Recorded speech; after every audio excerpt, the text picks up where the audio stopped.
Good morning, Immaculate Conception Catholic School family. Welcome to an incredible Tuesday.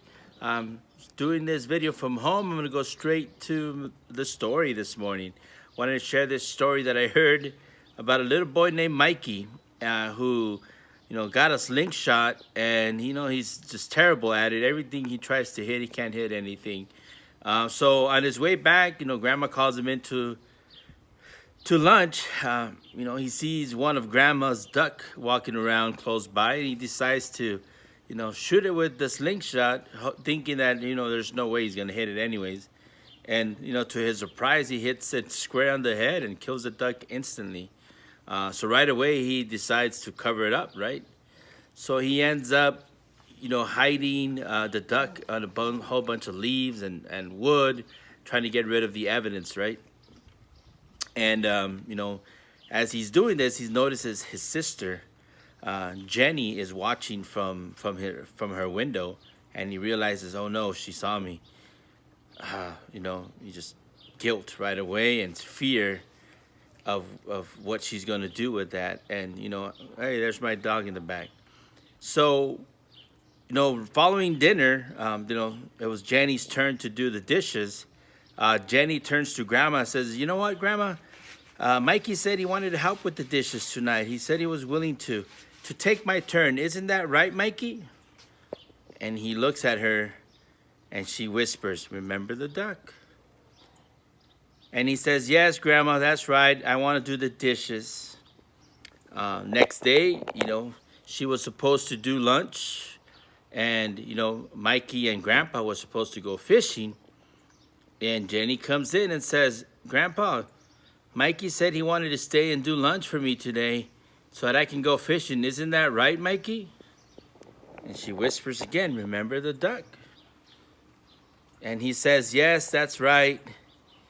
And, she ends up going fishing, and he has to stay back to do lunch. And this goes on for about a week until finally he's tired of it. He gets fed up and just can't take it anymore. He goes to Grandma and confesses what he did. And of course, Grandma looks at him and says, Mikey, I saw the whole thing through the window, and I was wondering when you were going to have the courage to let us know and stop letting your sister take advantage of you. We've taught you to confess when you make a mistake. We've taught you to forgive when somebody makes a mistake, and to move past that. Those are the kind of people that we are. And, and that's being Christian, being children of God. We do that many times where we carry these burdens, these guilt, wondering if somebody knows, or wondering, how long do we have to carry these burdens to ourselves, and knowing that all we have to do is go to our Father and just share, leave our burdens there, and receive that grace and forgiveness from Him. Just recognize that we're sinners, and make those necessary changes and move on. Or we allow these burdens to take control and take advantage of us, and therefore we end up tiptoeing or not necessarily enjoying our life because we let these burdens, we let this guilt get the best of us. So let's remember that. Remember that there's forgiveness in our Lord. There's forgiveness in our God.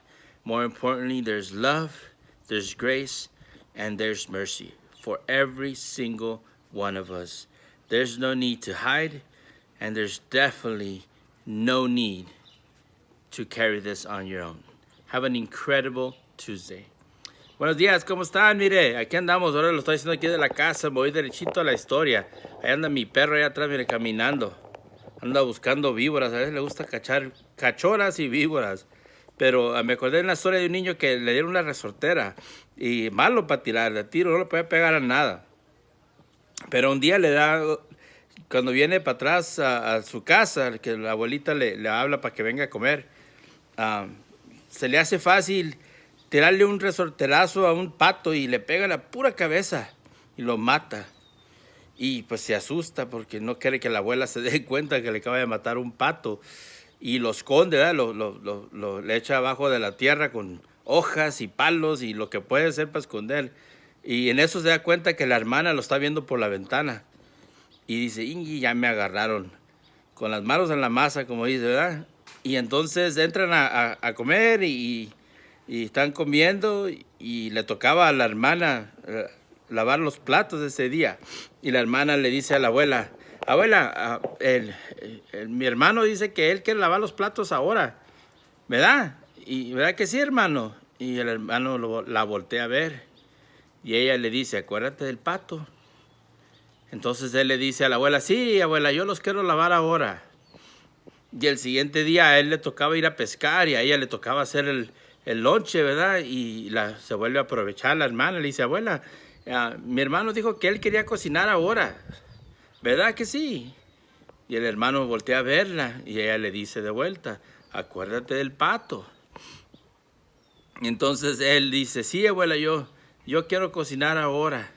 Y esto va como por unas 2 semanas, una semana, y se enfada, ¿verdad? Por fin va y le dice a la abuela, le confiesa todo lo que hizo y que mató el pato y que lo escondió y que la hermana pues ha estado aprovechando, ¿verdad?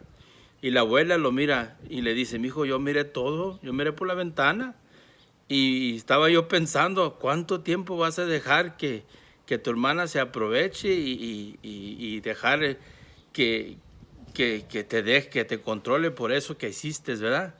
Y entonces ella le dice, te hemos enseñado a pedir disculpas cuando haces errores y te hemos enseñado a perdonar también. Así que no tienes por qué andarte escondiendo cuando haces un error. Y lo perdona y todo cambia, ¿verdad? Y muchas veces si somos nosotros con Dios, ¿verdad? Sabemos que podemos recibir ese perdón, esa misericordia, esa gracia, y ahí nos entercamos a cargarlo, ese remordimiento, a veces no lo queremos soltar, a veces volvemos para atrás y dejamos que nos controlen los errores que hemos tenido en el pasado, simplemente por no pedir perdón o por no recibir el perdón muchas veces. Así que esta historia nos recuerda de que tenemos un Dios grande que nos ama, nos quiere, nos perdona y simplemente tenemos que recibirlo, confesar nuestros errores y enfrentarlos, ¿verdad? Porque a veces los queremos esconder y por quererlos esconder a veces nos están controlando sin saber. Así que les deseo que se liberen de cualquier cosa que tengan, ¿verdad? Y que reciban ese perdón y esa misericordia de nuestro Dios para que puedan vivir a gusto fuera de ese control. Que tengan muy buen día y Dios me los bendiga.